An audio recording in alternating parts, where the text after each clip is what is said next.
This video discussion will be about 9/11 and the ongoing war against Iran. And this is Gavin O'Reilly. He's been on before and he has written a book about 9/11 and all the things that don't add up about the attack. So do you want to introduce yourself and say what your thoughts are on 9/11? Of course. Well, my most recent book is titled 9/11, The Israel Connection, and the title is fairly self-explanatory. And as you can guess, it examines the Israeli involvement in the lead-up to the September 11 attacks, the day itself, and the US foreign policy that followed.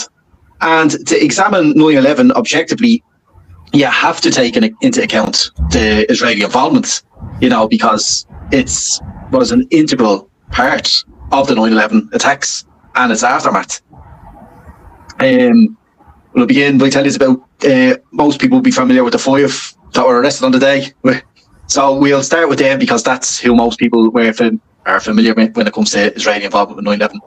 So as the towers were on fire, a New Jersey woman called Maria, she lived in the Doric Towers apartment complex across from the World Trade Center.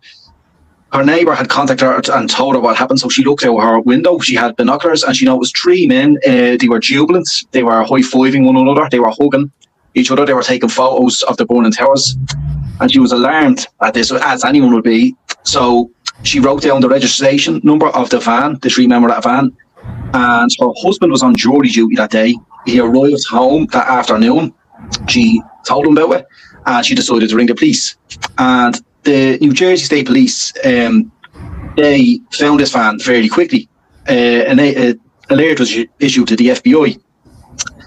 And I remember one of the police officers' names was Scott DiCarlo. I am trying to remember the other police officer's name, but they found the van. They walked up. Now there was 5 men in it at this time. 2 more had been picked up in the hours that had passed.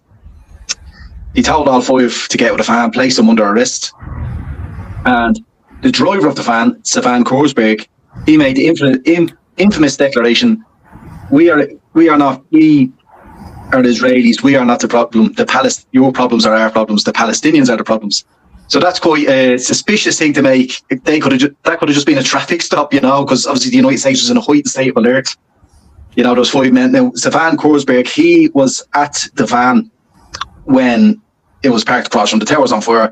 The other 2 that were with him were Oded Elner and Yoron Shmuel. The 2 Israelis that had been picked up in the meantime were Paul Korsberg, who was Savan Korsberg's brother, and Omar Marmari. They were arrested. The FBI turned up. They were taken into custody. There was a technical examination carried out on the van. There's traces of explosives found. One of the men, Oded Elner, he had $4,700 in cash on him. They had multiple passports on them for other countries. Yoron Shmuel had a German passport as well as his Israeli passport. Paul Korsberg had a diplomatic passport. They had plane tickets to leave the United States straight away. And it gets worse from there. The next day, the 12th of September, another truck from the same moving company, Urban Moving Systems, was arrested. Was stopped on the way to the Flight 93 crash site in Pennsylvania. There was 2 Israelis in this truck, Mati Butbul and Roy Barak. And they told the police, we went to New York on 9/11. But there was a gasoline receipt in the truck that said different. So the space of 24 hours, 7 Israelis from the same moving company, Urban Moving Systems in New Jersey, have been arrested acting suspiciously in relation to the attacks. So on the 13th of September, the FBI raided the premises of Urban Moving Systems in Weehawken, New Jersey.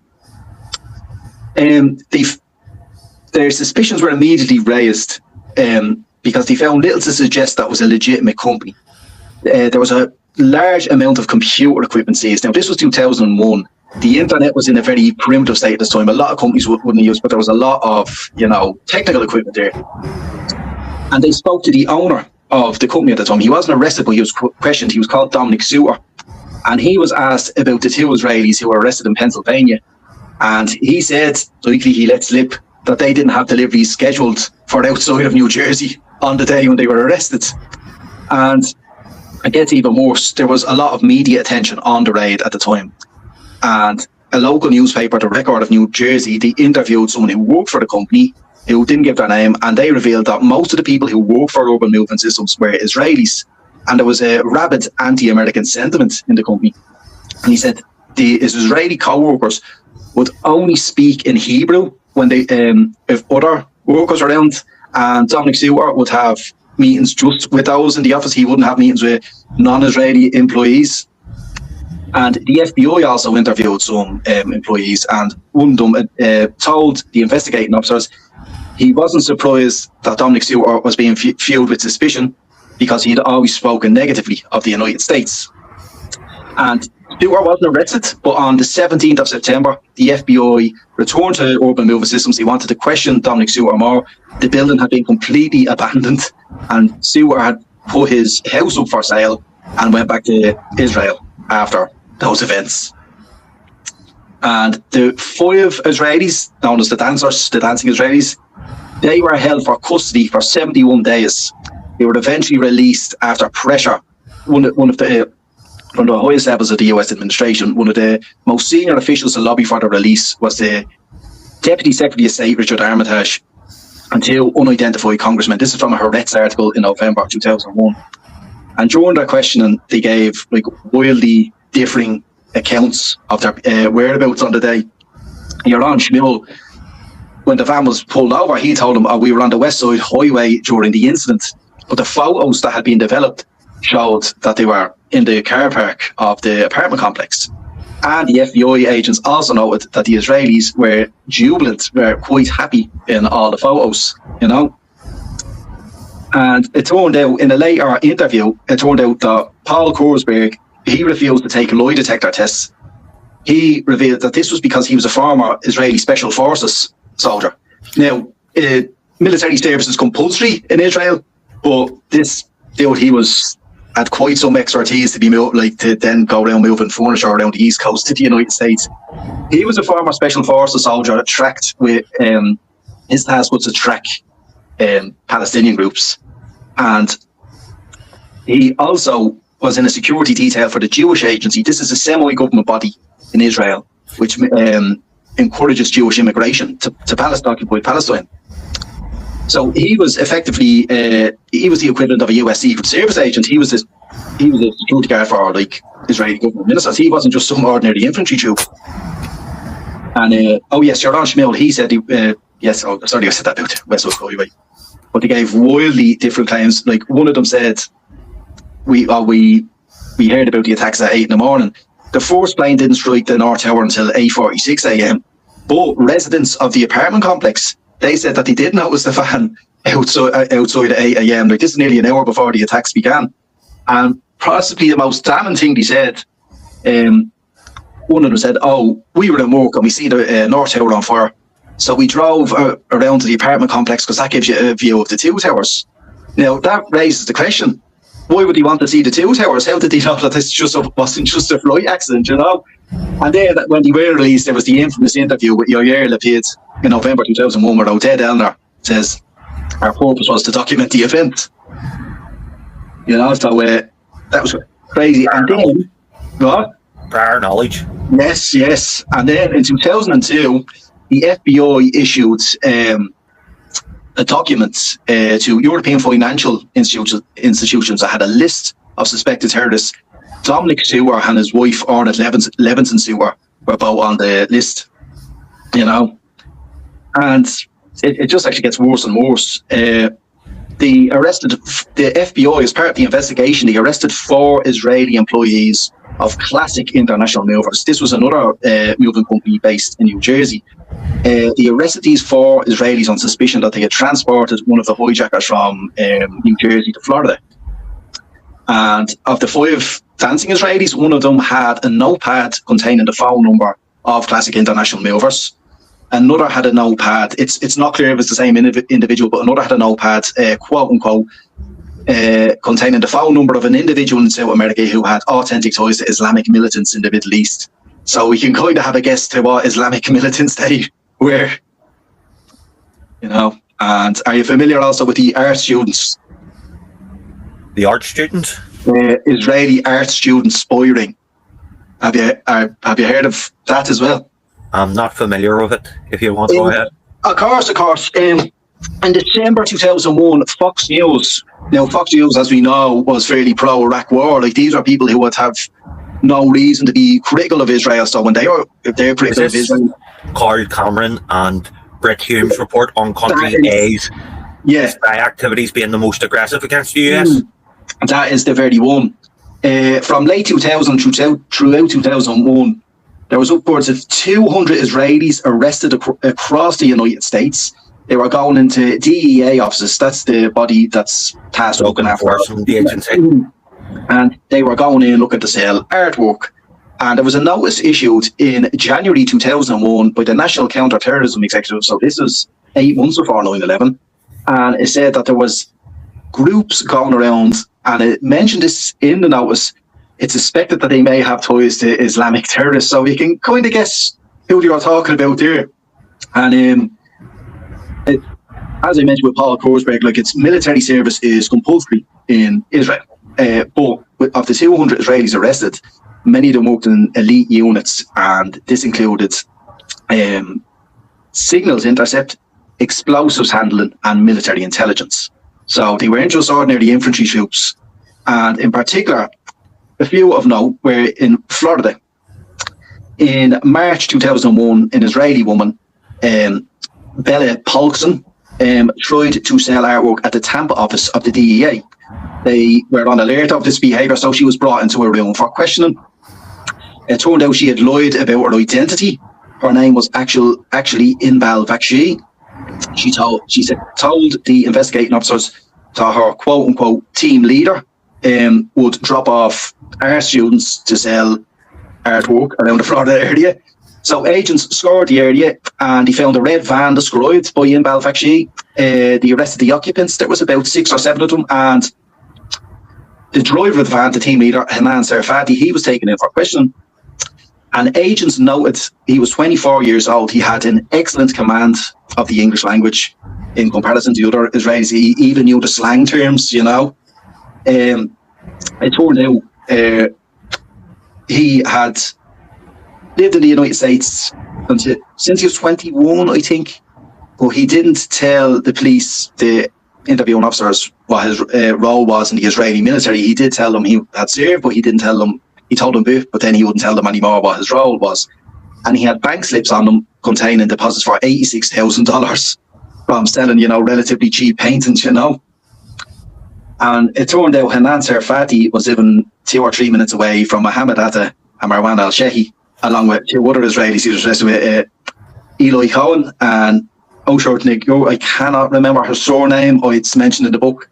They were all living in close proximity in Hollywood, Florida, to 3 of the lead hijackers. And 2 months in Florida, the 2nd of May, in the Orlando office, the officers noticed someone taking photos of the building from a car. They went out to question. The car sped off the next day. An Israeli came in, the same thing, trying to sell artwork. He was immediately arrested.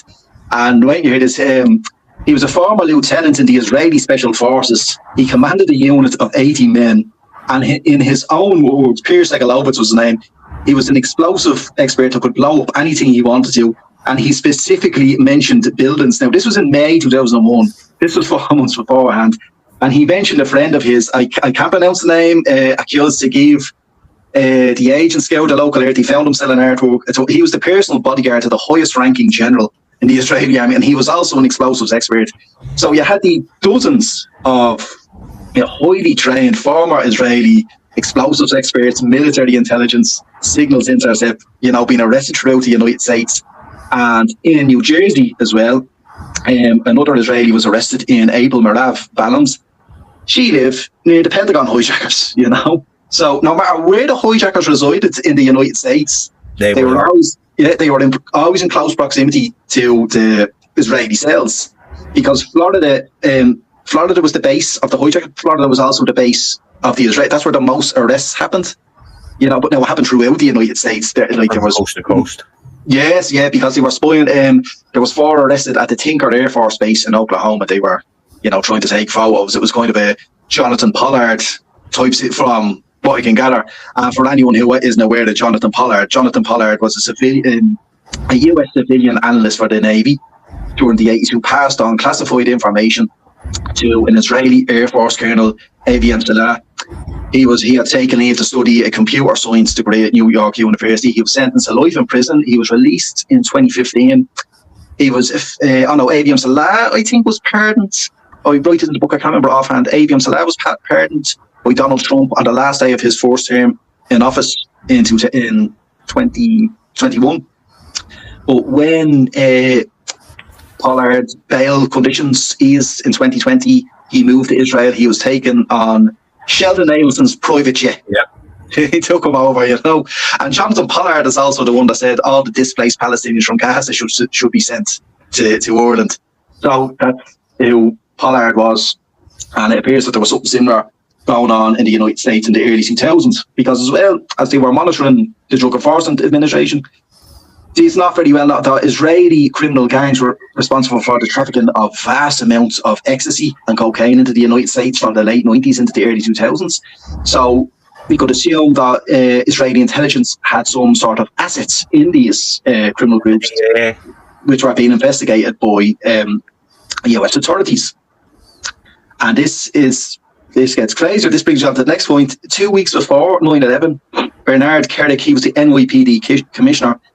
He was invited to Israel for 4 days, and the purpose of this visit was to coordinate with Israeli law enforcement on Israeli gangs who were bringing drugs into the United States.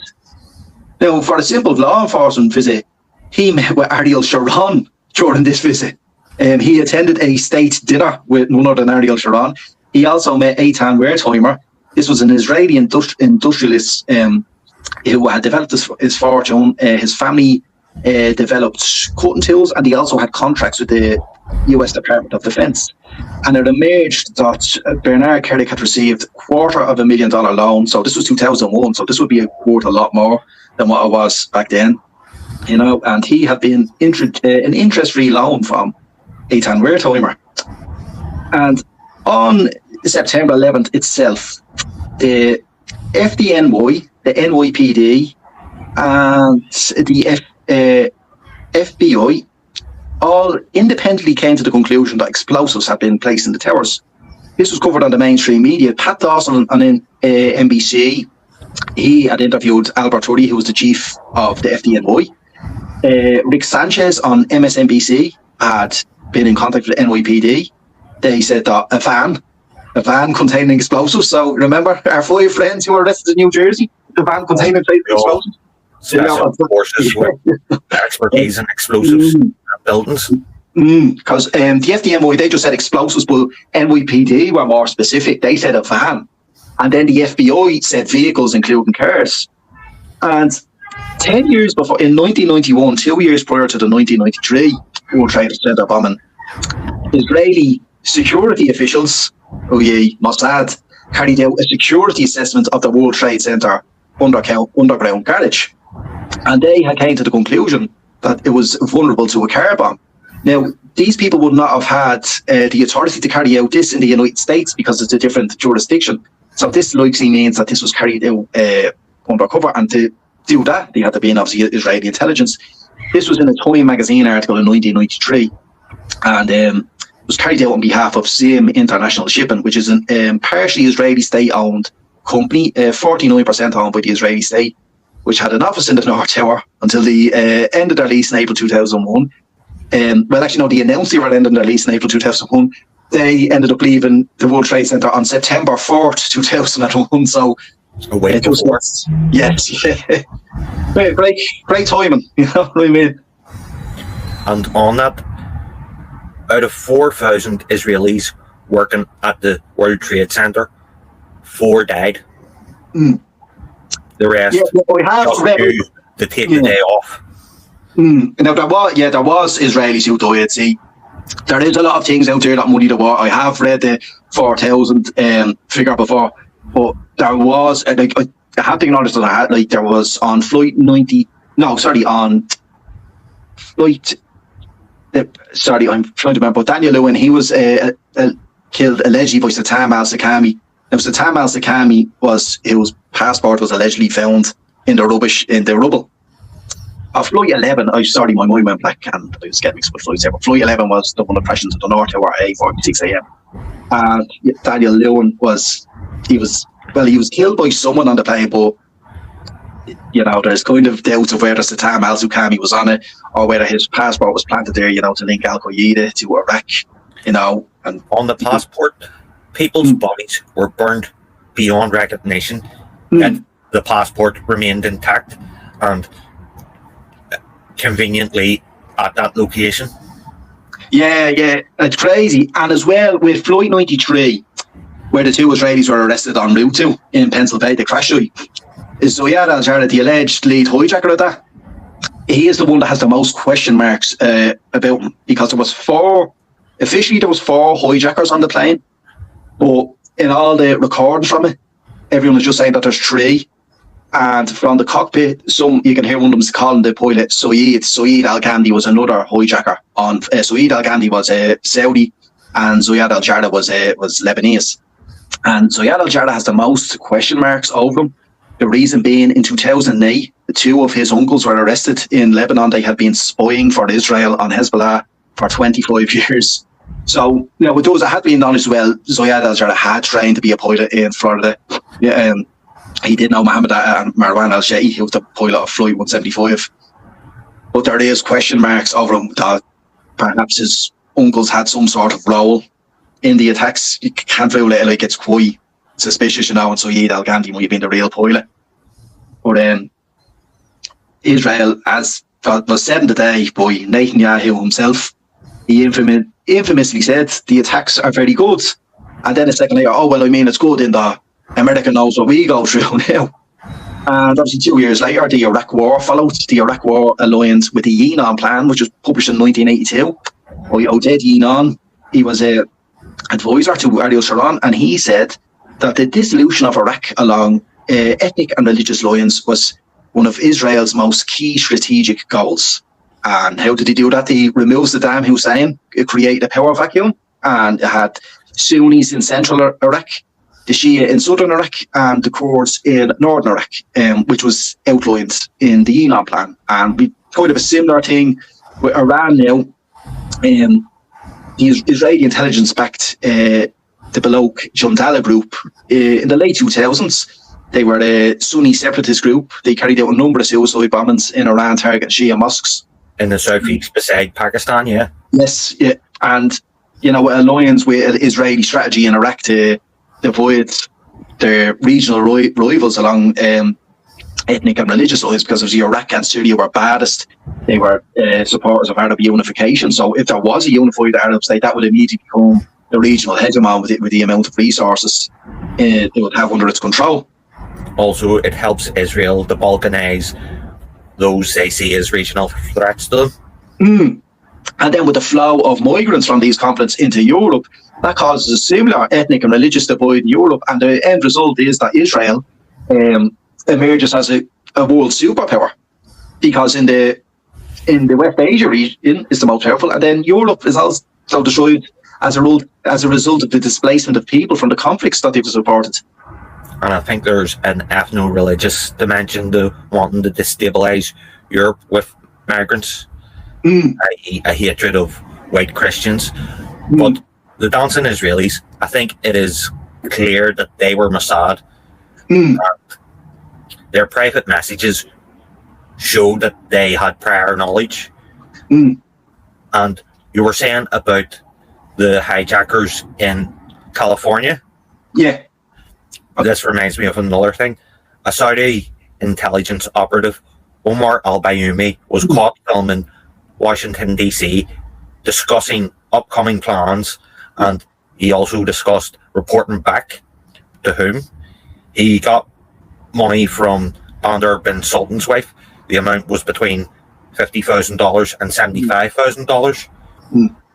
He also funded 2 hijackers stay in Los Angeles, and he was Osama bin Laden's spiritual advisor.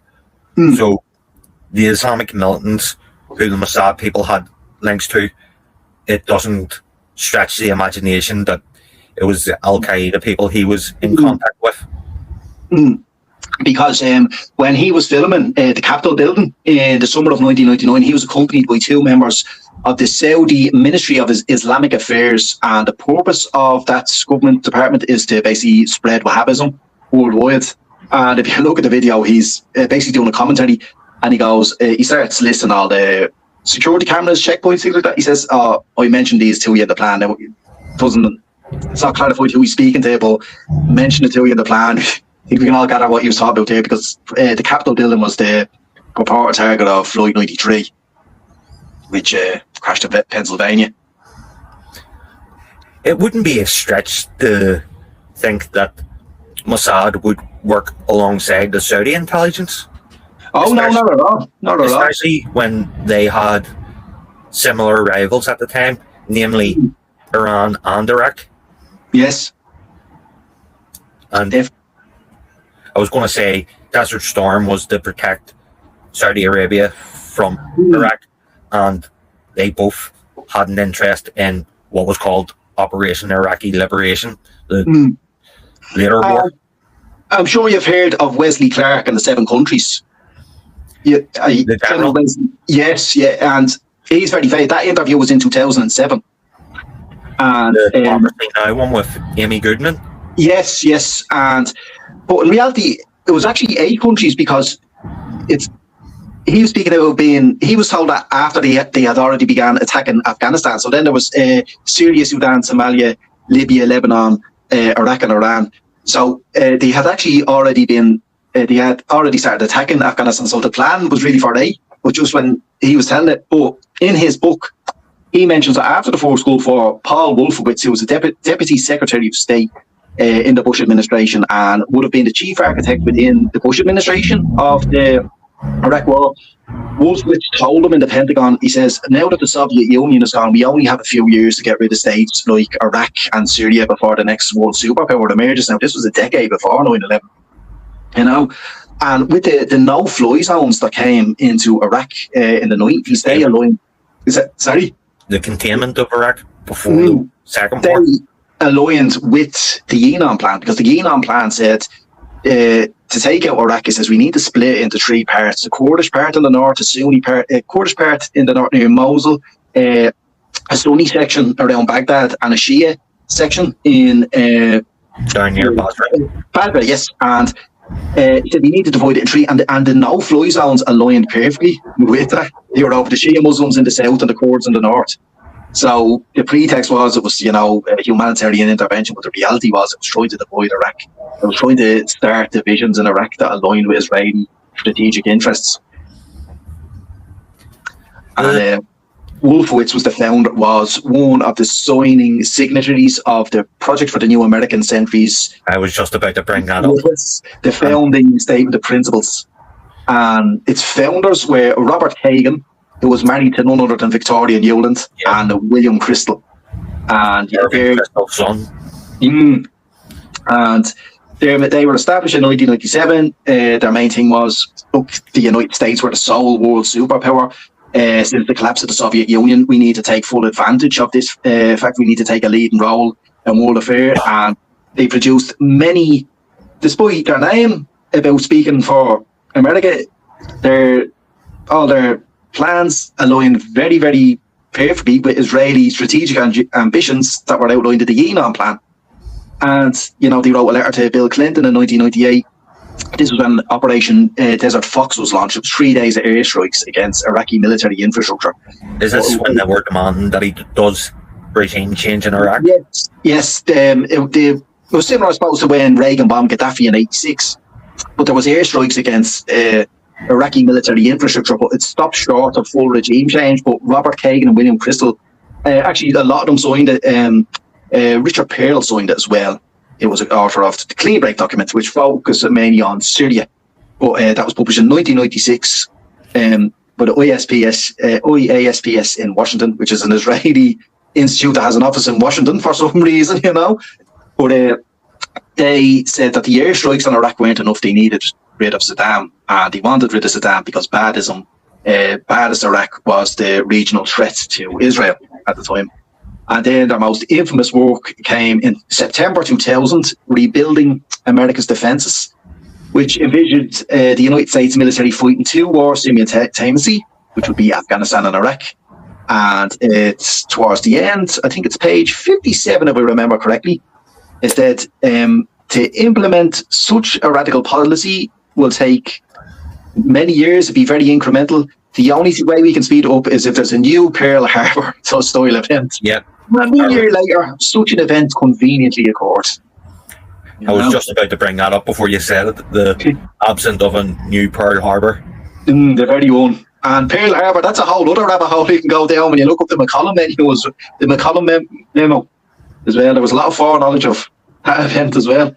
Also, FDR kept poking the Empire of Japan in order to provoke them so that they could island hop across the Pacific after.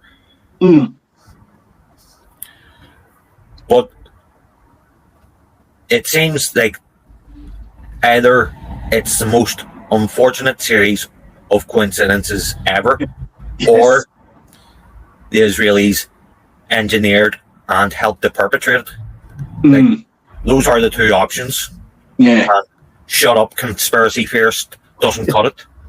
Because I mentioned this point in my book. If a van load of Iraqis, Syrians, or Iranians were spotted in New York or New Jersey, hugging each other, high-fiving, just being taking photos of the towers, and then when that van was stopped, there was traces of explosives in the van, and the NYPD said they specifically mentioned a van containing explosives in the underground car park of the World Trade Center. And then within a day or two, all this disappeared. But you can still see these interviews online. Pat Dawson, NBC, Rick Sanchez, MSNBC, and Jack Kelly, ABC News. They mentioned the three agencies that are three, all independent of one another. These are three separate groups. One isn't even the law enforcement, one is the Fire Department of New York. They all said explosives were in the building. Well, it's no wonder that Rick Sanchez has to work on Russia Today, considering he didn't stay quiet about that. Yeah, and that was great. But you know, Iraqis, Syrians, Iranians, the war would have begun a few days later. It would have been internment. Yes. If it had been them, but Israel gets a pass.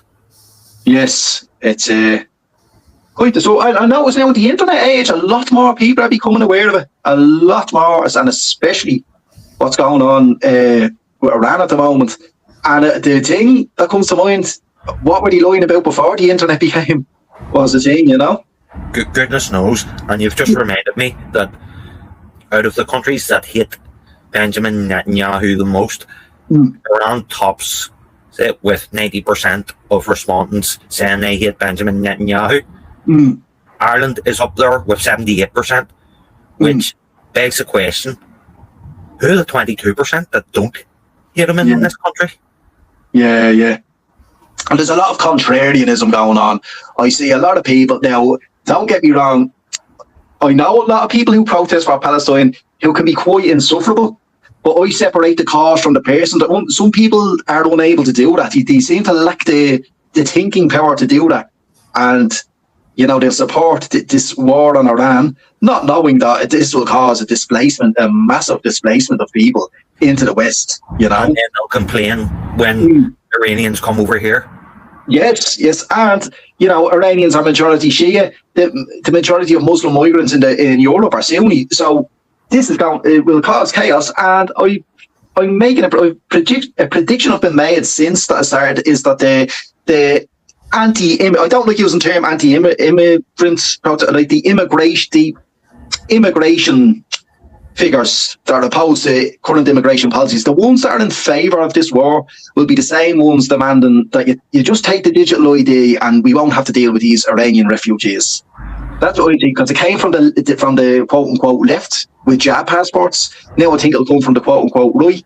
Oh, just take the digital ID and we won't have to deal with this flood of refugees from Iran. But I don't want to be negative either because Iran is doing quite well at the moment, you know. They're winning. Yes, yeah. I'm unintentionally being pessimistic talking about flow of refugees. Now there has been, I think, per the UN, there has been 3 million people displaced internally within Iran at the moment, and in Tehran, itself from the bombing of the oil refineries, which is a modern day war crime. Like many people will unfortunately develop cancers and other health issues from that. But Iran is doing quite a lot of damage to the Israelis at the moment. Because it's the talk is of a ground invasion now. Like 3 weeks ago, Trump was saying this was only going to be 2 weeks. So we've the new 2 weeks to flatten the curve. Yeah, a lot of people have been saying that. But it won't even be the best of Iran. It'll be the colour revolutionaries and that ilk who'll come to Europe. Also, it seems like US and Israel have not fought this through. Just say they do get past the Zagros Mountains and the Arvan route. Do you think the Iranian military, the Revolutionary Guard Corps, and the besieged are just going to roll over and let them tickle? I can't see that. And apparently that the Shahed drones and other missiles are being fired from 1,000 kilometers in. So even if they do secure the coastal areas, and that's a big if, Iran can still do a lot of damage. And I don't think without Iran's agreement that the Strait of Hormuz is going to be opened up. And economists say inflation is going to go through the roof, even if the war stops immediately, because the Strait of Hormuz stopping the gas and oil getting through is going to have a knock-on effect within the coming weeks and months, even if the war stops in the immediate future. And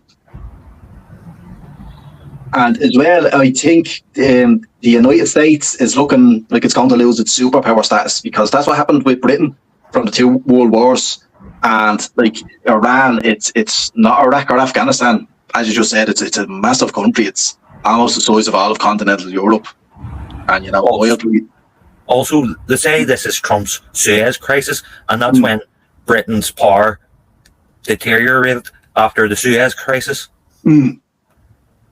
Another regime change or attempted regime change in the Middle East for Israel's benefit. And then, funny enough, the Lavon affair played into that, The terrorism and the Americans. Yeah, the British garrison was withdrawn from northern Egypt, I think. It was northern Egypt, and they were attacking Americans and trying to blame the Muslims, I should have said. Yeah.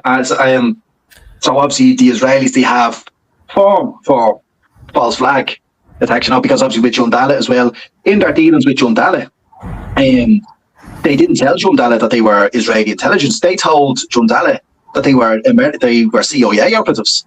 And George Bush, of all people, lost the plot when he was banging the desk in the middle of the White House. Now, he had launched a war for Israel, against Iraq. But when he heard that they were pretending to be, CIA operatives, now they made an attempt on the life of Mahmoud Ahmadinejad in 2005. So if the Iranians had thought that, okay, it's the Americans who are backing Jundala and they've just killed Ahmadinejad, they could have retaliated against American interests in the region, and that would have started a war between Israel and the United States in the mid 2000s. Yeah, they just started in Iraq now, and Israel just we didn't do anything, But are they with the Iran war? There's a lot of people who we would have agreed immensely on the likes of the lockdowns and immigration, but they're just showing that they're binary thinkers. They're not questioning. But funny enough, partisan and tribal as well.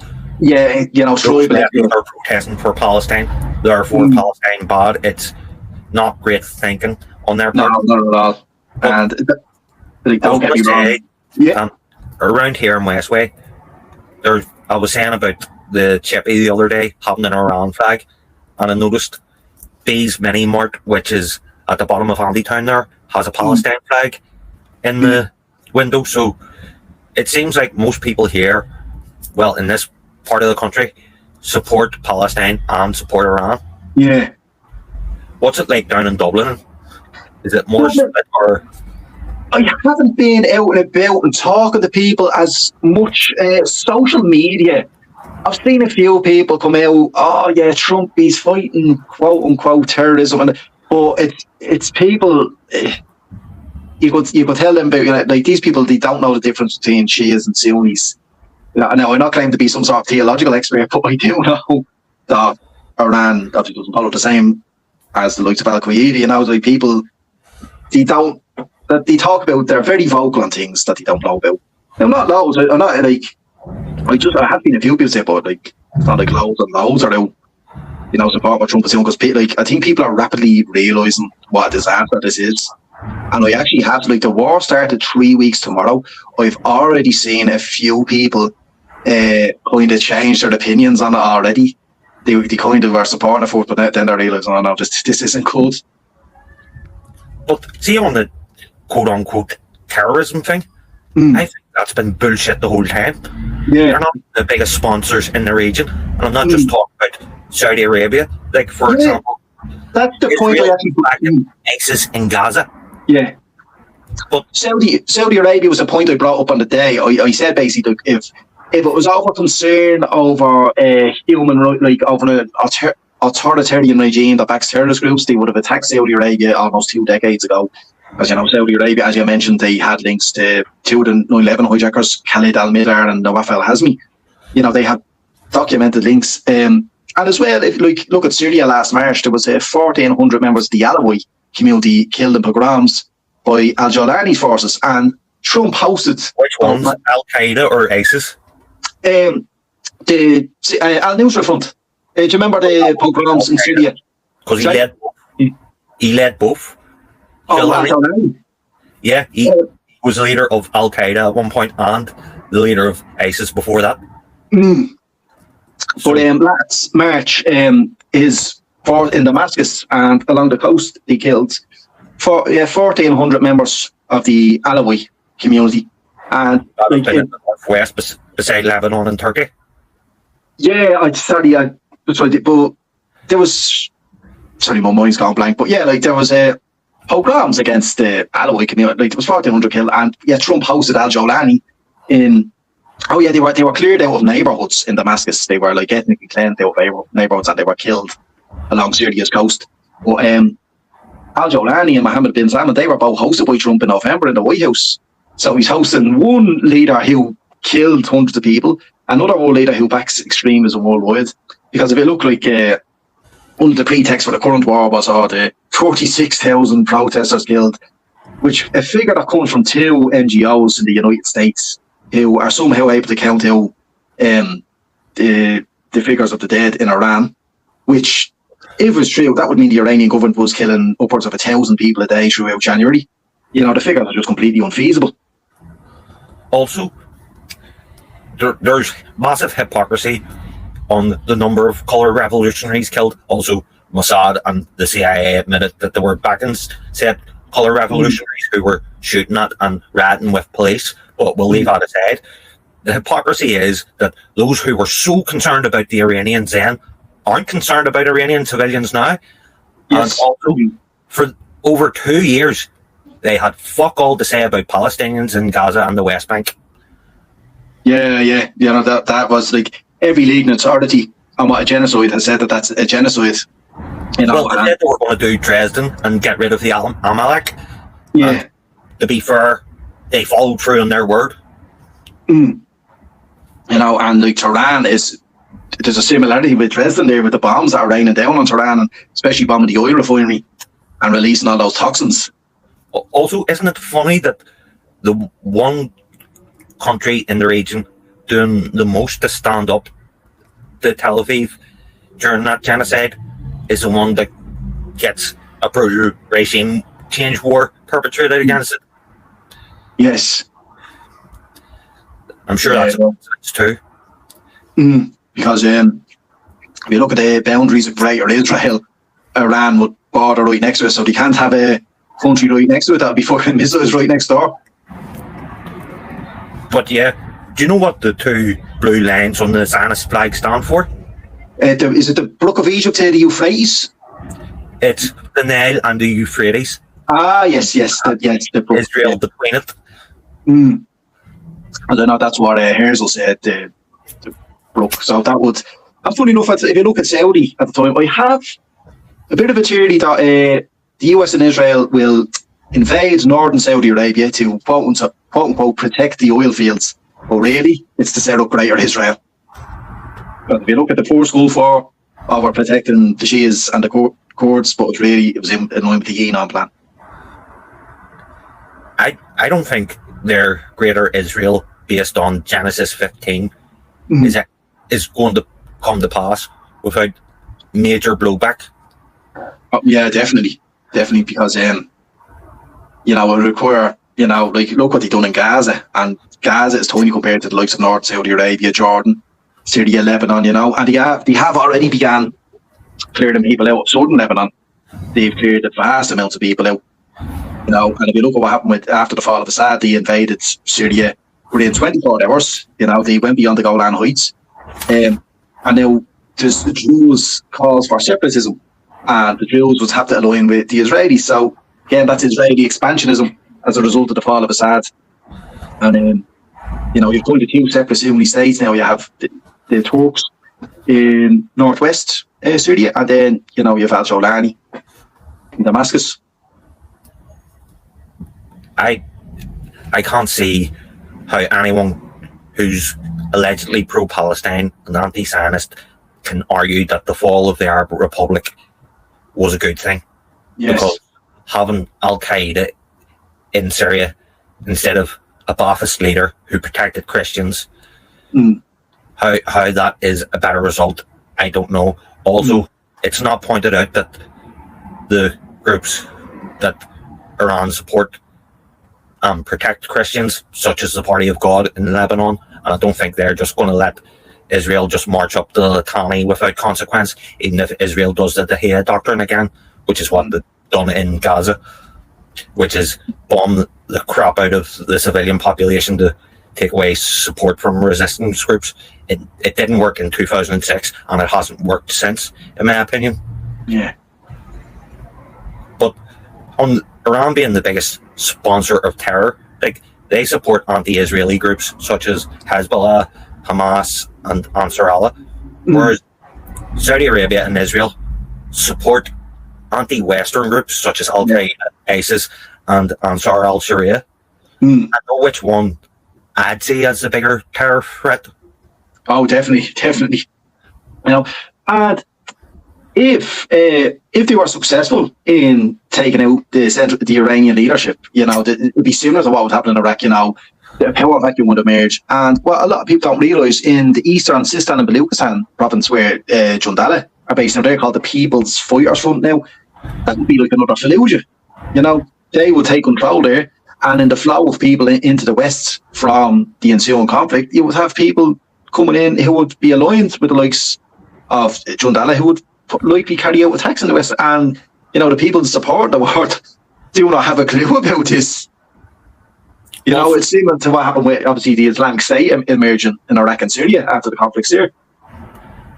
I was going to say, in those parts of Afghanistan and Pakistan close to the Iranian border, ISIS and Al-Qaeda are active.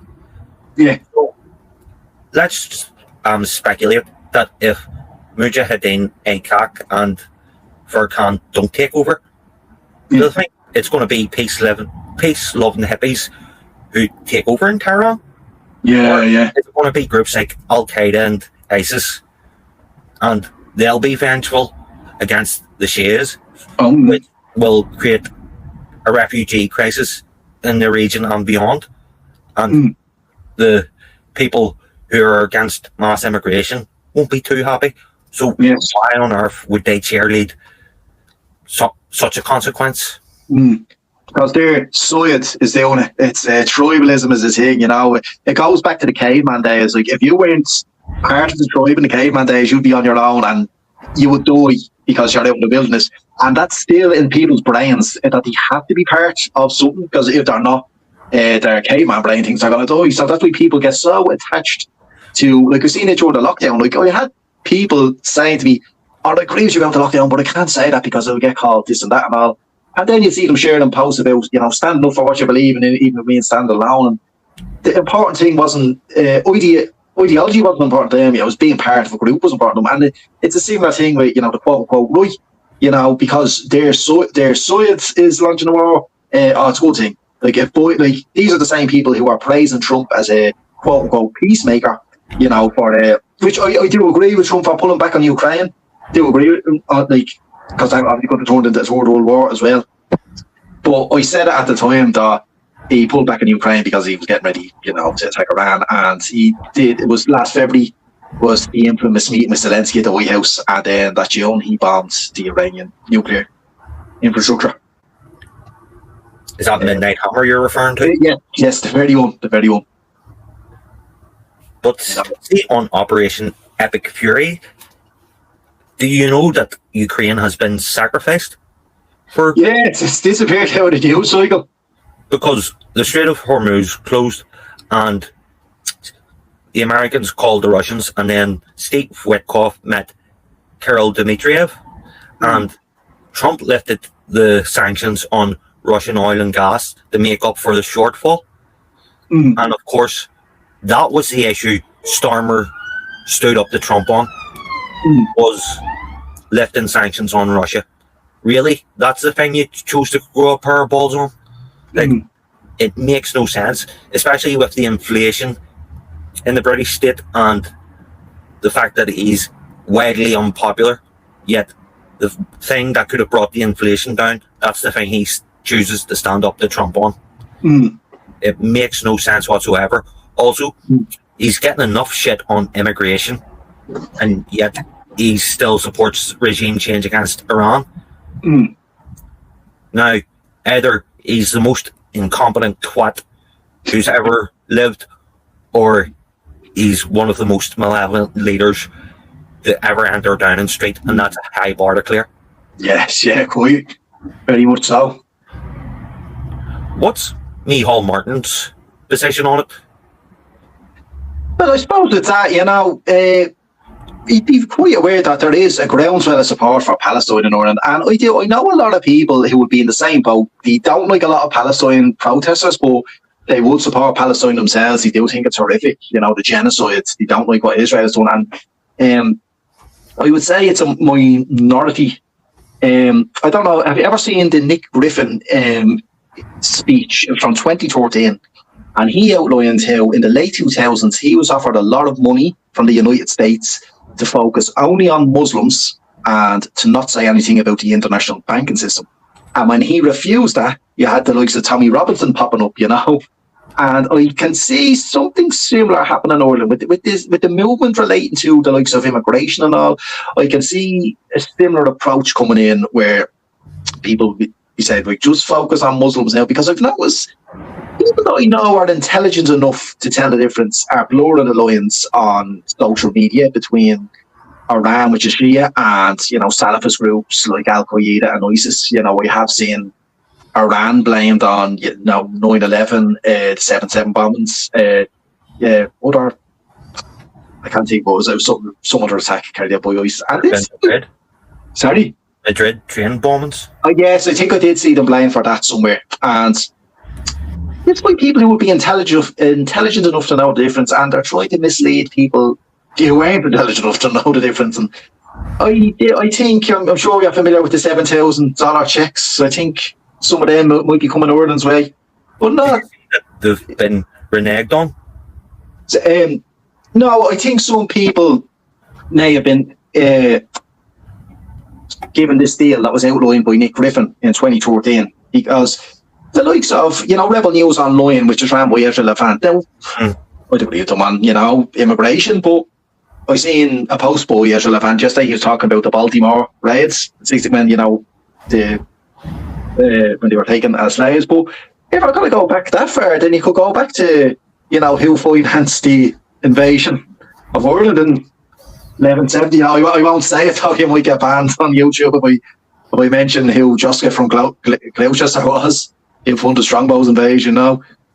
So, and obviously the point that Nick Griffin made was it was to garner support for the wars that had been planned for after 9/11, obviously, like Iran, you know, because the big thing was, they're supporting terrorism. And okay, which terrorist group can you name which terrorist groups they support? And people just see Muslims, you know, they don't know the difference. And in the sects. But I just remembered a few things. It was around when Nick Griffin, the author he spoke of, Yeah.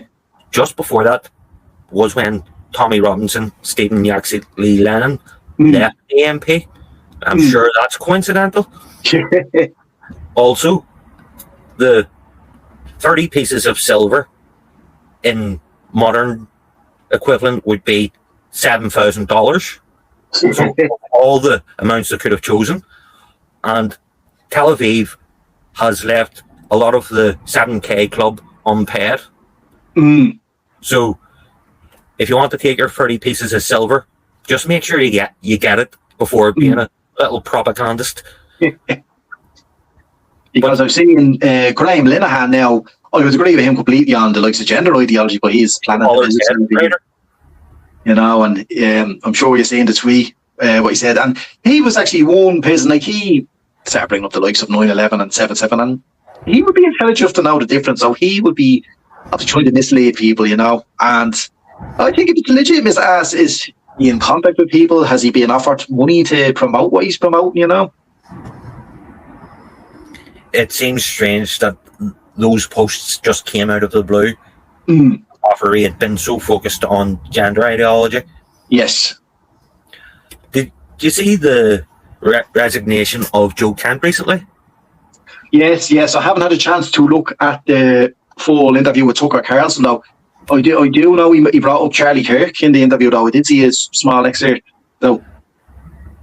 The last thing Charlie Kirk ever said to him, and he shouted this in the West Wing, Joe, stop us getting into a war with Iran. Yeah. And that brings up the question of why there was a hit against Charlie Kirk. Well, I know myself, like, the people who didn't like Charlie Kirk, there's a lot of people who didn't like Charlie Kirk, and kind of anyone who would express similar sentiment in regards, you know, to immigration or gender ideology or anything like that. So I can understand why he had security around him. So I don't doubt that there was people who would have killed Charlie Kirk if he got the chance, and I'm not talking about Israelis. But I think, yeah, there is. I wouldn't be surprised if it emerges, you know, that if I had to give a theory, I'd say that he was possibly groomed, Tyler Robinson. He obviously didn't seem a very mentally stable person, and these are people who are very easily groomed to carry out certain acts. So I would wonder if that was the case, who was in the background, who was kind of encouraging him to carry out what he's charged with, you know. And the accuracy of the shot that killed Charlie Kirk, that has to be called into question as well. But because Charlie Kirk was only killed 6 months ago, if you look at 9/11, the first FBI files on the Israelis that arrested, they weren't released until 2005, which is 4 years after 9/11. So in the next few years, more evidence would come out, and it'd be kind of easier to paint a picture then. I wouldn't dispute, because Charlie Kirk had 10 million followers across social media networks, and he was influential. Yes, yeah, and his audience were very young. His audience were teenagers and people in their 20s, so he was incredibly influential, and he had a very articulate style, you know. And for him, if he was still alive today and he was speaking in his style against, you know, what was going on, he would influence a lot of people. There's absolutely no denial of that. And he was one of the first people, you know, in let's call it the mainstream conservative circles that I see in questioning the official narrative of October 7th. You know, he questioned it. He says, look, Israel is highly security conscious. He says, when you go over there, everyone's carrying weapons around. And he said, why did he take so long to respond on the day? And, you know, the infantry troops were told to stand down on the day. There was one who spoke before the Knesset. He said he received a strange order 2 or 3 hours before the attacks. The stand down. Under patrol, and even the BBC done a report, and they said they spoke to 3 Israeli troops who all said the same thing. Yeah, our patrols all got cancelled on the day. You know, they got October 7th. If the internet wasn't around, they could have got. Yeah, you'd wonder how much we know about October 7th now if the internet wasn't around, because the amount of stuff, like, the main alarm bell with me was the coordinated media coverage, because a year before October 7th, in August 2002, there was 3 days of clashes between Palestinian Islamic Jihad and Israel, and it was in the news, but not to the extent as October 7th, and I straight away said, like, Israel prides itself on its surveillance technology, its infrastructure. I said, okay, what happened to it the day? You know, it's all, they're suddenly getting, hammered. What's going on, And the likes of Charlie Kirk, if he's saying that to his 10 million followers, his 10 million young, impressionable followers, they're all going to be asked questions as well,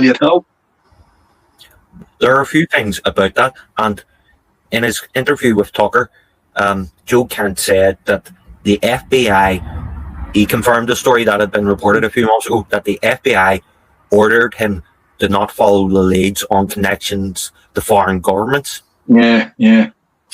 Also, Charlie and Kirk had just rejected $150 million from Bill Ackman. Netanyahu gave his condolences before Trump had announced that Kirk had died. Also, there were searches in Tel Aviv on Google for Tyler Robinson before September 10th. I'm sure that's a coincidence. Yeah. Also, we haven't heard from Tyler Robinson's boyfriend for a while. And this is me just speculating, but my theory is that the boyfriend was his Mossad handler and quickly got out of the way after Robinson was arrested. And the Egyptian planes, which Candace has reported on, Tucker has confirmed that story. And basically, the Egyptian planes go in and out of Ben Gurion Airport. Now, again, it's the strangest series of coincidences, or there's something to it. Yes. Because as well, Netanyahu, on his official social media accounts, he released a video saying, we had nothing got to do with it. If every world leader is going to release a video denying involvement in every theory that comes up, they'd be there all day, Like, I've heard some mental thing, like, you don't see me, Hall Martin, releasing a video saying, I just want to invest in this rumor that I'm like a lizard or a robot or something like that. I don't want to dismiss Dave. I don't want to sound dismissive of Dave Owen because Dave Owen's got a lot. And I just use that as an example, or I'm a blood-sucking vampire. But for Netanyahu to release a video denying involvement in Charlie Kirk's day, that actually makes me suspect him more just by doing that alone, It's like Queen Gertrude said in Hamlet, the lady doth protest too much, methinks. And I said at the time, I said if social media was around in 2001, I said Ariel Sharon probably would have released a video denying involvement in the tragic events in New York last week. We had nothing to do with 9/11. Moving on, nothing to see. But like on that, like if 200 Iranians had been arrested across the United States, it turned out those of them were in the IRGC, and they had been living next to the hijackers, the war with Iran would have started within weeks of 9/11. Never mind to 25 years. Could you imagine if the current Ayatollah's father had said after September the 11th, it wasn't us? Everyone would have been like, why are you saying that? We never said, But also, that on the people's inability to differentiate between Sunni and Shia, did you know that the Iranians held vigils for the victims of 9/11? Yes, I did. I've seen that before, yeah. Yeah, there's a lot of video footage going around, yeah, I've seen. But were there any equivalents in Riyadh? Riyadh, yeah, that's a good question, actually. That's a good question. Yeah, you didn't see the Saudis holding vigils. Yeah. You didn't see people in Tel Aviv holding vigils. In Tehran, different story. They held vigils for the victims. Now, I'd imagine the other two were probably privately, at the very least, celebrating. Yeah. Because on the day, in urban movement systems, when urban movement systems was raided, and people were, like, you had the workers, a local newspaper, because there was a lot of media attention on it. The mood in urban movement systems on the day was a celebratory one. He said the Israelis were all like laughing and I know America knows what we go through and all. And this boy in the building, he said he was in tears, and these, like, it was like a bar mitzvah. It's incredible. Yeah. Is there anything else you want to say before we finish here? That everything, well, I suppose obviously 9/11, he leased the world, the Twin Towers, Larry Silverstein. Larry Silverstein was friends with Ariel Sharon and Benjamin Netanyahu. He was in regular contact. His business partner, the consortium, was Israeli former member of the Haganah, and they had been introduced by Norman Haskell. Larry Silverstein and Frank Levy were introduced by Norman Haskell, who was the director of GINSA, which is a think tank. It's OIPAC style think tank. Norman Haskell had met. You have to forgive me if I forget what I said, but it's similar to OIPAC. Norman Haskell had met Frank Levy on a cruise ship in the 80s. They both bonded over their love of Israel. Other links to the ownership of the building. And funny, this was one thing I discovered from reading the book, the craziness of it. The chairman of the New York Port Authority was Louis Eisenberg. He would have overseen the lease deal to Larry Silverstein. He accompanied George W. Bush on his first visit to Israel in 1998. Now, that doesn't necessarily mean Eisenberg was involved. It just shows the influence of the Zionist lobby in the United States. It's all powerful. It really, really is, man. And Larry Silverstein recently bought a tower in LA. Now, I looked that up. I shared that the purchase was actually 2020. I shared I thought recent. I still wouldn't go into that building for a long time, though. He does own a lot, because especially the FBI. If I was working around there, yeah, I would be looking for somewhere different to work at time, because 4 drones have gone missing from a US base on the East Coast. This was after the FBI said they thought Iran, quote unquote, Iran would launch a drone attack on the West Coast of the United States. And it reminded me of the anthrax in the aftermath of 9/11, which was sent from New Jersey and Florida, which were the bases of, the air students and the movers. And anthrax had gone missing from Fort Detrick base. Is that Maryland? I can't remember where it exactly is in the United States, but that is the branch of the US military that looks after biological warfare. And a scientist who, Philip Sack was his name, he was fired from this base. He had been harassing an Arab co-worker, Ayad Assad, and after Philip Sack was fired, he was seen on CCTV being allowed into the base, and when he shouldn't have been allowed in, and then anthrax samples apparently went missing, and then they were mailed out to a number of US officials, and they were falsely tied to Iraq for the Iraq war that followed 2 years later. But, that's a whole other rabbit hole to go down, but it's quite crazy. It's obviously linked in with 9/11 as well. On the false flag, both Tucker Carlson and Jimmy Dore have reported that there is an Israeli false flag in the United States coming, and it will be blamed on Iran. And you've just reminded me of something. People who claim that defending Western civilization is their raison d'etre, how they can support a war against Iran is beyond me. Its name literally means land of the Aryans. Christianity's an official religion there, and they reserve seats in Parliament for Christians, and Iran is the country where Christianity is growing fastest. Now, this seems strange to support an attack against such a country if your raison d'etre is defending Western civilization. Do you not think so? Oh, I completely agree. And if this ground invasion goes ahead, please God it doesn't, it will be a bloodbath. And many Irish Americans will die, because one Irish American, his name was Declan Cody, so I have to guess from that name, he was one of the US troops killed in Kuwait, I think. One of the confirmed US troops, because I don't believe that the death toll is only 13. I really don't believe that the death toll is 13. That's not what's being reported in other countries' medias. So it seems strange that if it's only 13, when you consider the missiles and the drones and all the successful targets being hit. So if you look at Dubai, there's been towers hit apartment blocks. And it reminds me of when Israel attacked Tehran last year. There was apartment blocks targeted, and they were targeting senior officials in the IRGC.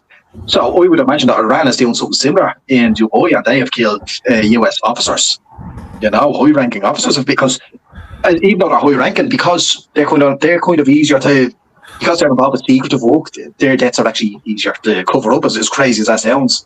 Whereas, the likes of the infantry troops and all, but even with the infantry troops, I'd imagine that the death toll is a lot higher than what we've been told. Also, consider that after the military bases were evacuated, they were told to go to local hotels, and those hotels have been hit. So you're telling me that it's only 13 when you consider the hotels they were told to go to were hit, which makes them a legitimate target in international law. So it doesn't add up. Is there anything else we should cover before we end this? I'm trying to think. Obviously, the last one last thing I'll say on 9/11, which a lot of people aren't aware of. I found out about through Ryan Dawson, Catherine Smith in Tennessee.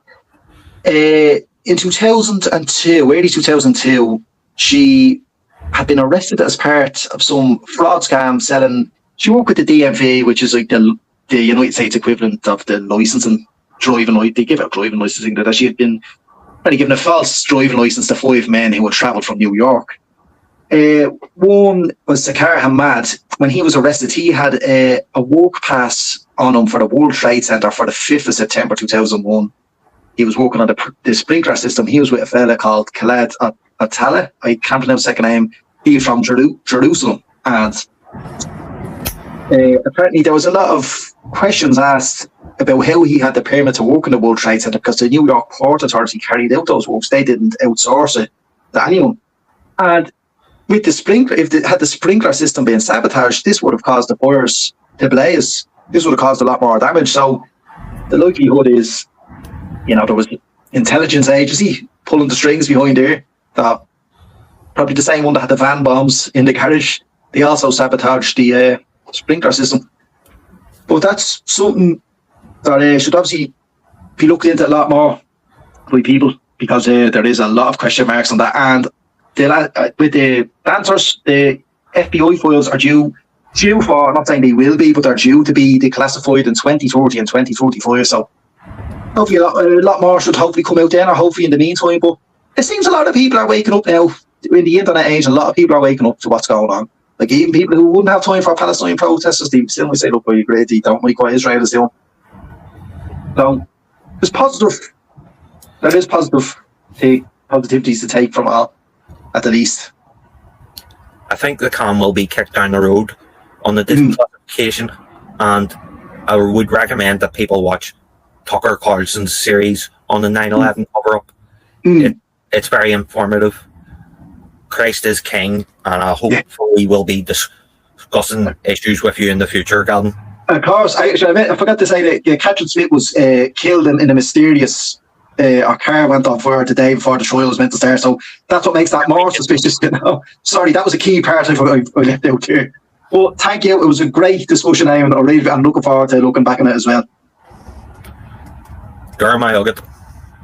Agus tú féin cara. Slán agus íola. Slán. Slán.